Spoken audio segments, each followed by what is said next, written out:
My husband, Gabriel Buckner, and I had been married for 3 years. I'd gotten pregnant twice, but I'd lost both babies. It was all because of my in-laws' parrot that could talk. The first time I got pregnant and went to their house, the parrot stared at my belly and kept repeating, "Get rid of the baby, get rid of the baby." The second time, the same thing happened. It looked right at my stomach and said the same words. I thought it was just nonsense, but to my shock, my in-laws actually took the parrot seriously and forced me to end the pregnancy. I even showed them the prenatal checkup report from my doctor to prove that the baby was perfectly healthy and begged them not to do it. But they dragged me to the hospital anyway and made me have an abortion on the spot. When I got pregnant a third time, I wanted to be extra cautious. I went straight for an amniocentesis. The report confirmed the baby was healthy and even showed a 99.9% DNA match with Gabriel's. I thought everything would be fine this time, but as soon as the parrot saw me again, it repeated the same words, "Get rid of the baby." And just like before, the Buckners immediately tried to drag me to the hospital. I couldn't understand it. The baby was perfectly healthy, and the DNA report proved it was Gabriel's child. So why would they rather believe a parrot and insist that I get rid of the baby? Chapter: You can't keep this baby. You're going to the hospital to get rid of it. We've already scheduled the procedure. You're coming with us right now. My father-in-law, Marvin Buckner, and mother-in-law, Georgia Sutton, each grabbed an arm and started dragging me toward the door. Meanwhile, the parrot in the living room kept squawking, "Get rid of the baby, get rid of the baby." Terrified, I clung to the armrest of the couch with all my strength. "No, I won't do it. The baby is healthy. Why are you forcing me to get an abortion?" I begged them for an explanation, but they refused to give me one when I wouldn't let go.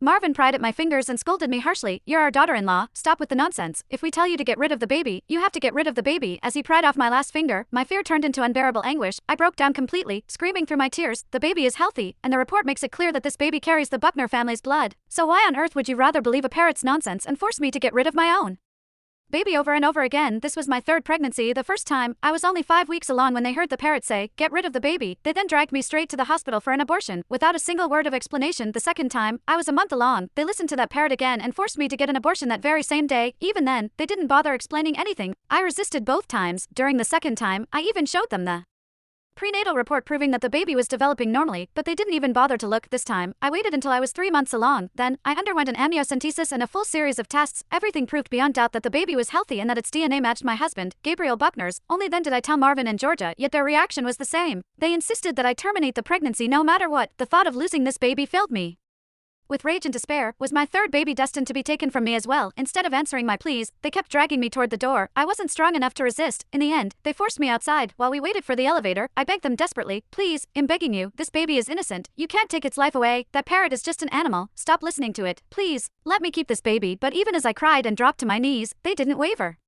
Georgia looked down at me coldly. "You've already gotten rid of 2, why don't you get it? This one is going too." Just as I was about to resign myself to losing my baby again, the elevator doors slid open, and standing inside were none other than my parents, James Walsh and Avery Matthews. At that moment, I felt a flicker of hope. Chapter: I tore myself free from Marvin and Georgia and stumbled toward my parents. Grabbing their hands, I choked out, "Mom, Dad, please, save me." The sight